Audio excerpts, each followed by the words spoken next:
we need to rely upon God, not ourselves. God wants the best for us.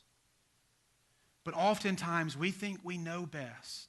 Oftentimes we think our plan is the best. But oftentimes it doesn't require any risk. And God wants us to grow, but he wants us to grow in a different way.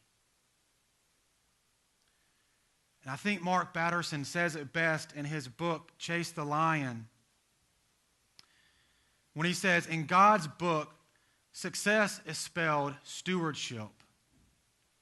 It's making the most of the time, talent, and treasure God has given you. It's doing the best you can with what you have, where you are. Success starts with those who are closest to you. At the end of the day, I want to be famous in my house. And by the way, it's hard to be famous in your home if you're never home. There's a kid's story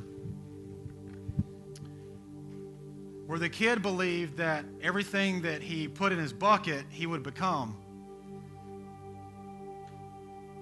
And I think it's true for us that maybe you put your job and your career in the bucket, and so you become a successful businesswoman or a businessman. You know, for some, we put in our bucket bitterness and hate and resentment, and so we become a very hateful person. For some of us, we put in here fear, and so we become a person who has no courage.